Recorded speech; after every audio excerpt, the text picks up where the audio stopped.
वापस तब लिए गए भाजपा द्वारा जब 2 महीनों में उत्तर प्रदेश का विधानसभा का चुनाव आ रहा था। चुनाव आने तक कोई सुनवाई नहीं हुई। हम जब कहते हैं प्रदेशों में कि हम कर्ज माफ करेंगे किसानों के, तो मालूम है ये लोग क्या कहते हैं? कहते हैं पैसे नहीं है इन चीजों को करने के लिए। जिस समय किसानों का आंदोलन चल रहा था उस समय उत्तर प्रदेश के किसान का 15,000 करोड़ का बकाया था, गन्ने का बकाया। गन्ने का 15,000 करोड़ का बकाया था। उसके थोड़े ही बाद मोदी जी की सरकार ने कहा कि हम 20,000 करोड़ रुपए खर्चेंगे, दिल्ली का जो संसद भवन है उसको सुंदर बनाना है। तो हम उस समय पूछ रहे थे कि जो 15,000 करोड़ का जो बकाया है गन्ने का, ये क्यों नहीं दे रहे हो? कह रहे थे हमारे पास पैसा नहीं है। किसानों के कर्ज को माफ करने के लिए पैसा नहीं था, लेकिन संसद को जो 70 साल से अच्छा खासा चले आ रहा था संसद भवन, उसको सुंदर करने के लिए आपके पास 20,000 करोड़ हैं। क्यों? क्योंकि उसको करने से आपका मान सम्मान बढ़ रहा है और किसानों की कोई परवाह ही नहीं है। आपको 2,000 यूनिट यहाँ पे आपको बिजली की फ्री में मिली है, सिंचाई का बिल माफ हुआ है। यहाँ आवारा पशु की जो समस्या थी उसके लिए आपकी मदद के लिए सरकार ने सोचा कि किस तरह से मदद कर सकते हैं, तो 67 लाख मीटर की तारबंदी की।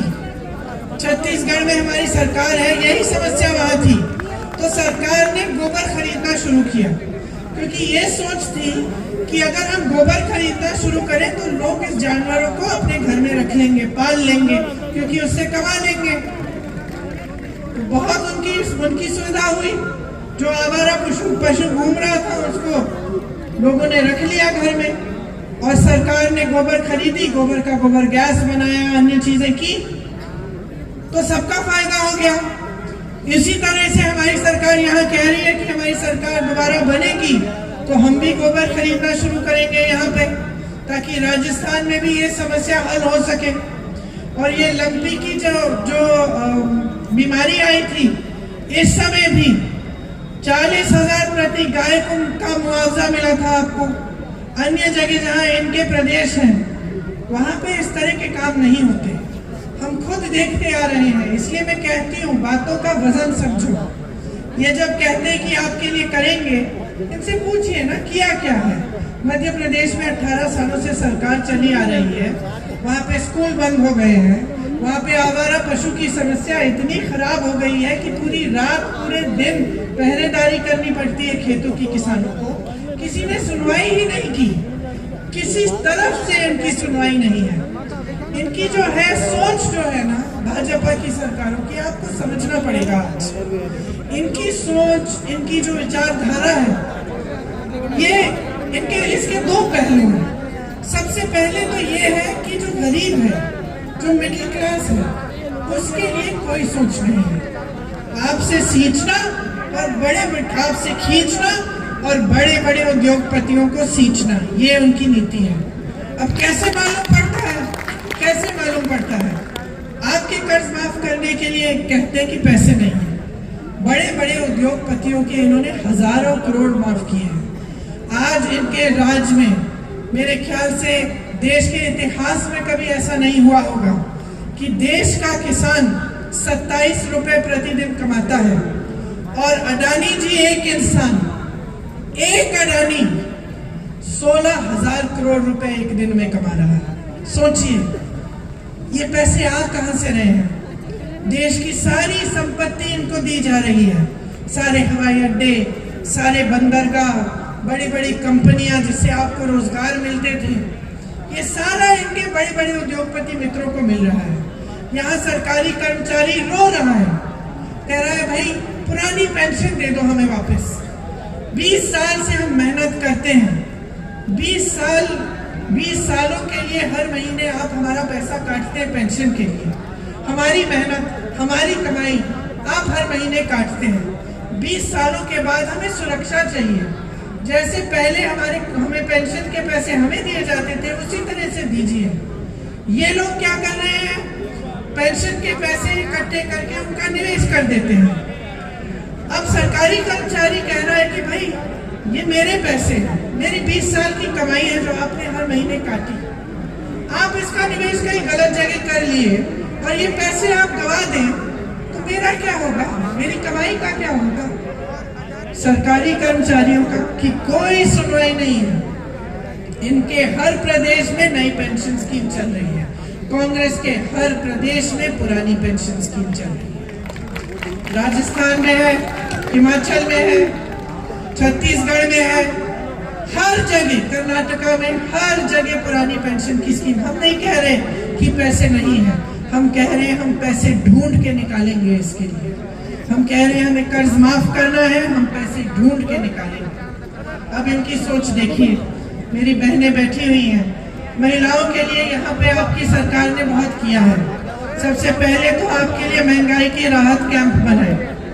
अब सोचिए कि ये नौबत आ गई है कि केंद्र सरकार इतनी महंगाई बढ़ा रही है कि प्रदेश की सरकार को राहत के कैंप लगवाने पड़े।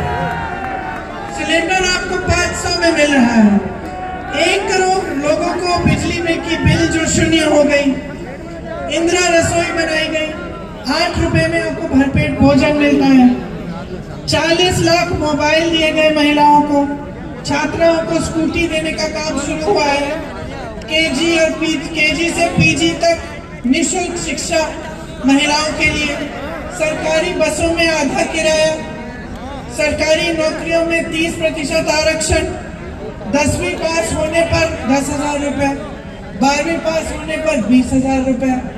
अब हम इसकी तुलना करते हैं भाजपा के प्रदेश से, मध्य प्रदेश से। 18 सालों के लिए महिलाओं के लिए कुछ नहीं किया। 18 वहाँ स्वास्थ्य की सुविधाएं ठप है, शिक्षा की सुविधाएं ठप है, आपके लिए किसानों के लिए जो सुविधाएं वो खत्म है। तो आपके सामने 1-2 राहें हैं। आप इधर खड़े हैं, एक तरफ आप बीजेपी को चुनेंगे, भाजपा को चुनेंगे, तो आप देख सकते हैं कि किस तरह की नीतियां आपके प्रदेश में लागू होंगी, किस तरह के जो जितने भी अच्छे काम कांग्रेस पार्टी कर रही है आपके लिए, वो सारे बंद हो जाएंगे। ये पुरानी पेंशन की स्कीम, ये किसानों का कर्ज माफ होना, ये बिजली की बिल जो फ्री है, ये सब बंद हो जाएगा। ये कुछ भी करें, कैसी भी घोषणाएं करें, मध्य प्रदेश में इन्होंने 22,000 घोषणाएं की। 22,000 घोषणाएं, इतनी घोषणाएं कि खुद इनको याद नहीं होंगी। 22,000 घोषणाएं की, 22 तक इन्होंने पूरी नहीं की। 18 सालों से इनकी सरकार चल रही है। तो मैं आपसे ये कहना चाहती हूँ कि देखिए, स्वास्थ्य में भी आपके लिए काम हुए, अस्पताल खुले, चिरंजीवी योजना आई। मैं ऐसे लोगों से मिली हूँ यहाँ आते वक्त जिनका हार्ट का पूरी सर्जरी सरकार के द्वारा हो गई। मुझे कहा कि दीदी एक भी पैसा नहीं भरना पड़ा। एक लड़का था, उसे कैंसर था, छोटा सा बच्चा, उसके पिताजी ने मुझे बताया कि जितनी भी दवा थी सब सरकार द्वारा हो गई। ये जो चिरंजीवी योजना है, आपको इसमें 25 लाख तक आप इलाज करा सकते हैं। ऐसी योजनाएं भाजपा के प्रदेशों में नहीं है भाई और बहनों। युवाओं के लिए मैंने पहले कहा ही कि 2 लाख से अधिक नौकरियां बनी हैं और 1 लाख की घोषणा हो गई है, जिसमें से 40,000 अभी प्रोसेस में है, इनकी प्रक्रिया शुरू है। हमने एक कानून बनाया है। हम समझते हैं आपकी पीड़ा क्या है कि आप इतनी मेहनत से अपने बच्चों को पढ़ाते लिखाते हैं, फिर बच्चे पेपर भर्ती की परीक्षा करते हैं, उसमें पेपर लीक कर लेता है कोई, या कोई घोटाला हो जाता है। हम समझते हैं कि कितनी पीड़ा होती है, क्योंकि आप मेहनत करते हो, प्राइवेट में ट्यूशन भी करा देते हो, फीस भरने के लिए खूब मेहनत करते। नेता बढ़िया बढ़िया बातें करेंगे, लेकिन धरातल पर ये आप ये काम नहीं देख पाएंगे। तो देखिए, आपको समझने की जरूरत है कि जैसे मैं कह रही थी, आप दोराहे पे खड़े हैं। एक तरफ भाजपा की नीतियां, एक तरफ कांग्रेस की नीतियां। वो आपसे आपकी संपत्ति ले रहे हैं, बड़े बड़े उद्योगपतियों को दे रहे हैं। हम ये समझते हैं कि लोकतंत्र में सरकार की कोई संपत्ति नहीं है।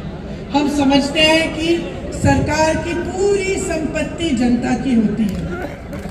जहां जहां हमारी सरकारें हैं, हमारा प्रयास रहता है कि आपके जेब में आपके पैसे आए, चाहे वो किसानों के कर्ज माफ करने के जरिए हो, या फ्री में बिजली दिलवाने की, या फ्री में शिक्षा दिलवाने की, या फिर आपको रोजगार दिलवाने की, ये सब बातें जो है ये अलग तरह की राजनीति है।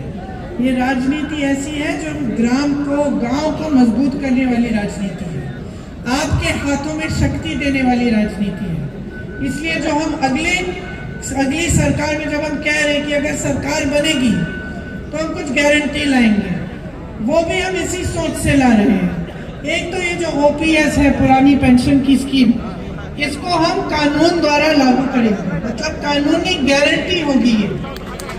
दूसरा, 1 करोड़ परिवारों को 500 रुपए में सिलेंडर दिलवाएंगे।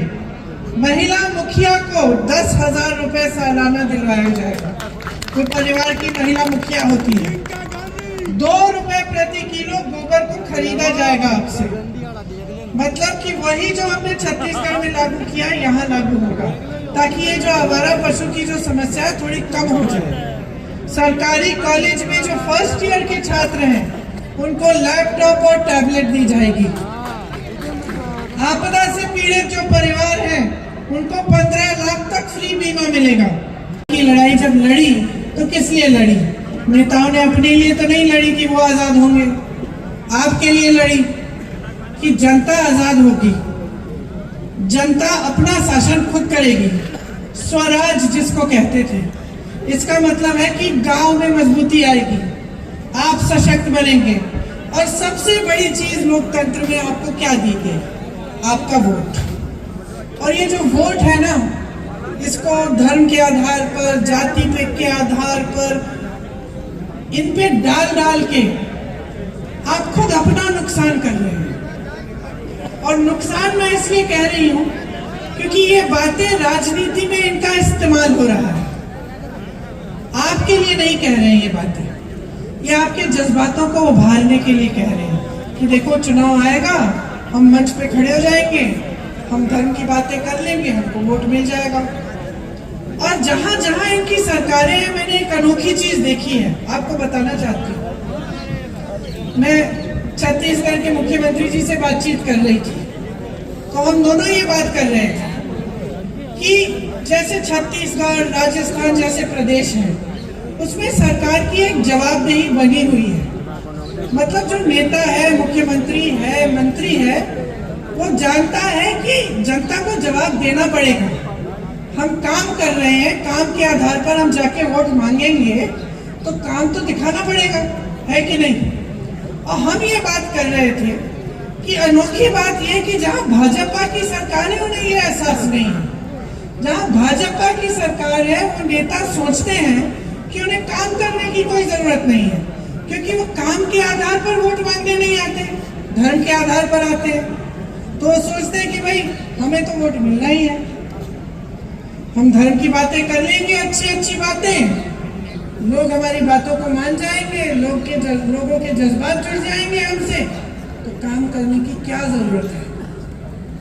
तो ये आज भाजपा के नेताओं की मन में जो है ये बात बैठ गई है, इनकी आदत बन गई है। ये इनको ये भी नहीं लगता कि आपके सामने आए तो आपके काम की बात करें। आपके प्रति जो जवाबदेही है ना, इनके प्रदेशों में खत्म हो गई है।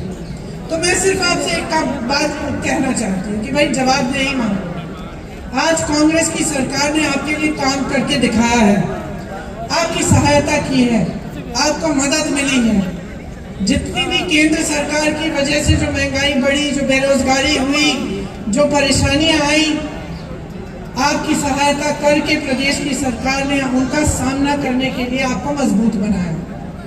इसीलिए जागरूक बनो, समझो कि ये जो सरकार है आपके लिए दिल से काम कर रही है, सही नीयत से कर रही है, और अपनी जागरूकता और विवेक से ही ये वोट डालो।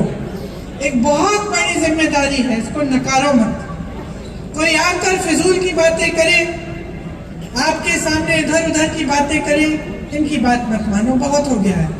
देश बिगड़ रहा है। 10 सालों से देश में केंद्र में इनकी सरकार चली आ रही है। 10 सालों से बार बार यही बातें, जैसे पायलट जी ने कहा, कभी भारत पाकिस्तान, कभी हिंदू मुसलमान, कभी धर्म, कभी जाति। इससे आपका नुकसान हो रहा है, सिर्फ इनका फायदा हो रहा है।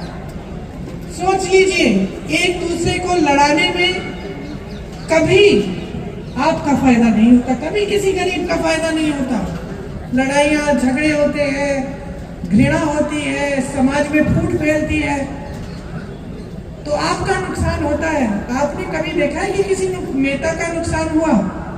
आपने कभी देखा कि कोई दंगा हो गया और उसमें नेता का नुकसान हो गया, उसका कुछ खराब हो गया, उसको चोट आ गई, उसके बच्चों को चोट आ गई? कभी देखा है? कभी नहीं, कभी नहीं। तो समझ लो कि इन बातों से नुकसान हो रहा है आपका। राजनीति होनी चाहिए आपके विकास के लिए, सीधी सी बात है।